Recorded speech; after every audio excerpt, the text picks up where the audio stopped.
నమస్తే, welcome to our channel. ఇటీవల కాలంలో ప్రధాని నరేంద్ర మోదీ గారు తెలంగాణ, అదేవిధంగా ఆంధ్రప్రదేశ్, అండమాన్ నికోబార్ బీజేపీ మంత్రులతో భేటీ అయిన సంగతి మనకు తెలిసిందే. అంతేకాకుండా సోషల్ మీడియాలో ఎవరైతే దుష్ప్రచారాలకు తెరలేపుతున్నారో వాళ్ళందరికీ కూడా చెక్ పెట్టాలి, వాళ్ళ విమర్శలను పక్కన పెట్టకూడదని కూడా ఆయన హితబోధ చేశారు. ఇటు పక్కన చూసుకున్నట్లయితే ఆంధ్రప్రదేశ్ ఉప ముఖ్యమంత్రిగా ఉన్నటువంటి పవన్ కళ్యాణ్ కూడా తన రైట్స్ని కాపాడాలంటూ ఢిల్లీ హైకోర్టులో పిటిషన్ దాఖలు చేశారు. మరి మొత్తానికి సోషల్ మీడియాని యూజ్ చేసుకుని ఎవరైతే రాజకీయ లబ్ధి కానివ్వండి, లేదంటే పలువురు సెలబ్రిటీస్ని మార్ఫింగ్ ఫోటోలు చేస్తున్నారో వాళ్ళందరికీ కూడా చెక్ పడనుందా, ఏం జరగబోతుంది తెలుసుకునే ప్రయత్నం చేద్దాం. దీన్ని విశ్లేషించడానికి మనతో పాటుగా ఉన్నారు పొలిటికల్ అనలిస్ట్ నూకరాజ్ నాయుడు గారు. నమస్తే సార్. నమస్కారం.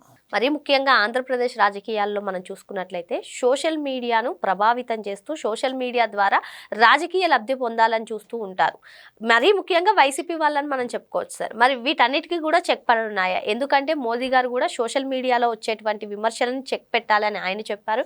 ఇంకో పక్కన చూసుకున్నట్లయితే ఇప్పటికే చిరంజీవి గారు కానివ్వండి, ఇంకా చాలామంది పలువురు సెలబ్రిటీస్ కోర్టులకు వెళ్ళినటువంటి నేపథ్యం. మరి ఇప్పుడు డిప్యూటీ సీఎం పవన్ కళ్యాణ్ గారు కూడా నా రైట్స్ని కాపాడండి అంటూ ఢిల్లీ హైకోర్టును అప్రోచ్ అయ్యారు. మొత్తానికి ఏం జరగబోతుందంటారు? సోషల్ మీడియా మీద పలు చర్యలు తీసుకునే అవకాశం ఉందంటారా? ఉందమ్మా. ఎందుకంటే సోషల్ మీడియాతో ఇవాళ వికృత క్రీడ మొదలుపెట్టింది ఈ వైసీపీ పార్టీ. నిజంగా పవన్ కళ్యాణ్ గారు ఏదో మన జగన్మోహన్ రెడ్డి కాళ్ళకు దండం పెడుతున్నట్టు ఏ వీడియోలు తయారు చేసి ఇష్టానుసారంగా వారి ప్రతిష్టను భంగం కలిగేలాగా ఇష్టాన్ని రీతిగా కొన్ని బూతులు కూడా మాట్లాడితే ఇవాళ ఏమైపోయిందంటే ఎవరైనా మానవత్వంతో బతికేటోళ్ళు కానీ మంచిగా బతికేటోళ్ళ జీవితాలను కూడా రోడ్డు మీదకి లాక్కొచ్చేసేలాగా చాలామంది తయారయ్యారు. తర్వాత పవన్ కళ్యాణ్ గారి గురించి మామూలుగా మాట్లాడుకుంటే ఇప్పుడున్న పరిస్థితిలో సోషల్ మీడియాలో వైసీపీ పార్టీ వాళ్ళు ఇష్టాన్రీతిగా మాట్లాడడం, ఇష్టం వచ్చిన రీతిలో ఏవేవో వీడియోలు తయారు చేసి పెట్టడం, ఆయన్ని పరువును భంగం కలిగించేలాగా ప్రవర్తన చేస్తున్నారు. కాబట్టి వేళ చిరంజీవి గారు కానీ పవన్ కళ్యాణ్ గారు కానీ దాని గురించి కోర్టుకు వెళ్ళారు. మోడీ గారు కూడా దాని గురించి మాట్లాడారంటే ఎంత విశృంఖలంగా ఈరోజు సోషల్ మీడియా తయారైందంటే అంత నీచంగా తయారైంది సోషల్ మీడియా. కాబట్టి దీని మీద నియంత్రణ ఉండాలని చెప్పేసి అందరూ కూడా అనుకుంటున్నారు. నిజంగా మామూలు మనలాంటి వాళ్ళని కూడా కోరుకోవాలంటే నియంత్రణ కావాలి. బూతులు, సభ్య సమాజం తలదించుకునేలాగా మాటలు, ఏవేవో విచిత్రమైన వీడియోలు తయారు చేసి మనమే మాట్లాడుతున్నట్టు ఉంటుంది. మళ్ళీ ఇప్పుడు పవన్ కళ్యాణ్ గారు మాట్లాడుతున్నట్టు ఉంటుంది, జగన్మోహన్ రెడ్డి మాట్లాడుతుంటే ఇలాగే మాట్లాడుతూ మనకి ఎవరైతే రాజకీయంగా టార్గెట్ చేయాలనుకుంటున్నారో వాళ్ళందరి మీద కూడా ఇష్టాన్రీతిగా మాట్లాడుతూ ఎవరో మాట్లాడుతున్నట్టు పెట్టేసి క్యారెక్టర్ని అసాసినేషన్ చేసేసి నీచాతినీచంగా దిగజారిపోయేలాగా ప్రవర్తన చేస్తున్నారు. కాబట్టి ఈవేళ మరి ప్రధానమంత్రి లాంటి వ్యక్తి కూడా అలాంటి ఆయన కూడా ఈవేళ సోషల్ మీడియా నియంత్రణ కావాలని కోరుకున్నాడంటే చూడండి ఎలా ఉందో. నిజంగా మానవత్వం లేదు.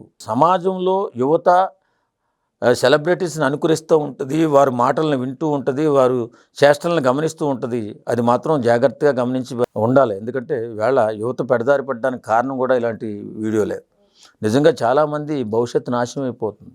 ఈవేళ ఆడపిల్లలు కానీ తర్వాత మగపిల్లలు కానీ తల్లిదండ్రుల మాట వినకుండా పోవడానికి కూడా సోషల్ మీడియా 90% కారణం అవుతుంది.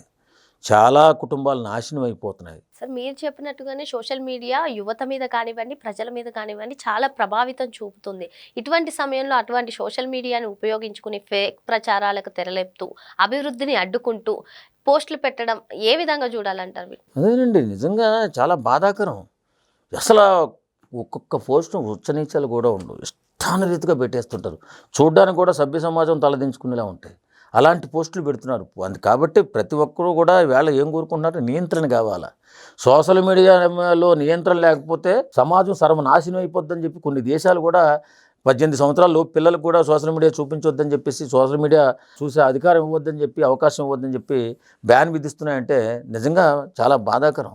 ఎందుకంటే ఇవాళ అలా తయారైపోయింది. కొన్ని కుటుంబాలు సోషల్ మీడియా వల్ల నాశనం అయిపోతున్నాయి. కారణం అంత విశృంఖంగా మన ఒక అమ్మాయి వీడియో బయటకు వచ్చింది, చాలా నీచంగా. ఏం చెప్పాలి?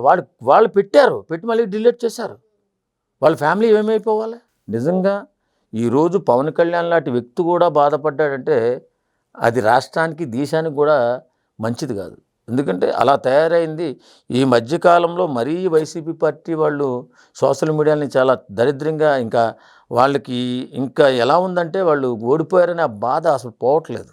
అసలు సోషల్ మీడియా అని కాకుండా సార్ మీడియాని తీసుకున్న ఎలక్ట్రానిక్ ప్రింట్ మీడియా లేదంటే సోషల్ మీడియా ఈ మూడిట్లో కూడా భావ ప్రకటన స్వేచ్ఛ అని చెప్పి ఈ రకమైన పోస్టులను పెట్టడాన్ని దాన్ని మళ్ళీ భావ ప్రకటన స్వేచ్ఛగా వాళ్ళు మాట్లాడడాన్ని ఏ విధంగా చూడాలి? ఏం చేయాలమ్మా, మన సమాజంలో అలా తయారైపోయింది.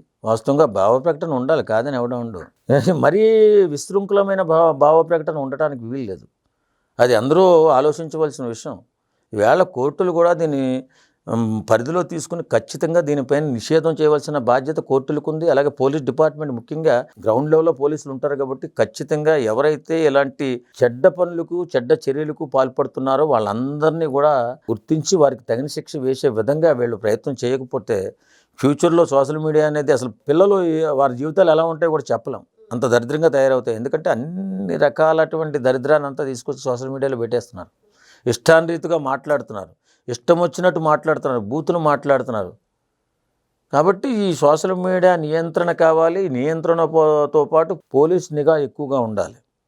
ఖచ్చితంగా ఉండి ఎవరైనా వికృత పోకడలకు పోతే ఒక సినిమాకి సెన్సార్ బోర్డు ఉన్నట్టుగానే ఈ సోషల్ మీడియాలో పోస్ట్ చేస్తున్నటువంటి పోస్టులకు కానివ్వండి, ఏఐ వీడియోలకు కానివ్వండి, వాటికి కూడా ఒక నియంత్రణకు సంబంధించి ఒక బోర్డు ఉన్నట్లయితే ఈ ఆగడాలన్నీ కూడా ఆగుతాయి అంటారు. ఖచ్చితంగా అవుతాయమ్మా, ఎందుకు? ఇప్పుడు ఎవరైతే తప్పుగా పోస్టులు పెడుతున్నారో వాళ్ళని తీసుకొచ్చి పోలీస్ స్టేషన్లో పెట్టి జైలుకు పంపిస్తే ఆగకపోతే ఏం చేస్తాయి? అంతే కదా. ఇప్పుడు మనం వాళ్ళని పెట్టిన మా భావ ప్రకటన స్వేచ్ఛ అంటున్నారు కదా సార్. భావ ప్రకటన లేదు, ఏం లేదమ్మా.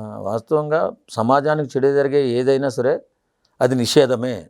సమాజానికి చెడు జరుగుతూ యువతకు చెడు మార్గాన్ని నడిపేటటువంటి ఏ కార్యక్రమం అయినా సరే నిషేధమే. కాబట్టి పోలీస్ డిపార్ట్మెంట్కి అలాంటి పరిధులు ఏం లేవు.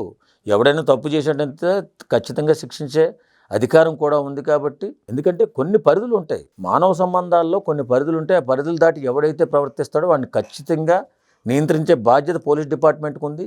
ఎప్పుడో కోర్టులో ఇచ్చిన దాకా ఊరుకోకూడదు. ముందుగా ఈ డిపార్ట్మెంటు, ప్రభుత్వాలు ఆలోచించాలి. ఖచ్చితంగా ఏదైతే విశృంఖలంగా ముందుకు వెళ్ళిపోతున్నారో, ఏ ఛానల్స్ అయితే ఇష్టాన్రీతిగా ఇలాంటివి పెట్టి సమాజంలో చెడ్డ పేరు తీసుకొస్తున్నారో వాళ్ళనందరినీ కూడా నియంత్రించే బాధ్యత పోలీసులు తీసుకుంటే సరిపోతుంది. Okay sir. ఇప్పుడు వైసీపీ చూసుకున్నట్లయితే ఈ ఫేక్ ఫోటోలతో, ఫేక్ మార్ఫింగ్లతో ఎక్కువ రాజకీయం చేస్తుందని అందరూ చెప్తూ ఉంటారు సార్. మరి మనం గతంలో చూసుకున్నట్లయితే షర్మిల గారి పైన కూడా చాలా పోస్టులు వచ్చాయి, చాలా మార్ఫింగ్ వీడియోలు కూడా వచ్చాయి. మరి అప్పుడు స్పందించినటువంటి వైసీపీ ఇప్పుడు ప్రస్తుతం సోషల్ మీడియాలో జరుగుతున్నటువంటి ప్రచారం పైన ఖండించే అవకాశం ఉందంట? లేదండి, అంత మానవత్వం వైసీపీ పార్టీకి ఉండదు. అంత మంచోళ్ళు వైసీపీ పార్టీలో కూడా లేరు. కేవలం 24 గంటలు దౌర్జన్యాలు, దుర్మార్గాలు, ఇష్టాన్రీతిగా మాట్లాడాలు, ఎవడైనా మంచిగా రాజకీయాల్లో చేద్దామంటే వాడిని రానివ్వకుండా చేయడాలు. ఎందుకంటే ఇక్కడ దోపిడీకి అడ్డొచ్చేస్తారు రేపు మంచోళ్ళు రాజకీయాల్లో ఉంటే. కాబట్టే పవన్ కళ్యాణ్ లాంటి వ్యక్తిని అసలు అతనికి అన్యం పుణ్యం తెలీదు. ఆయన సంపాదించిన దాంట్లో పేద ప్రజలకు ఏదో నాకు తోచిన కాడ సహాయం చేయాలని 50% సహాయం చేసినటువంటి వ్యక్తి పవన్ కళ్యాణ్ గారు.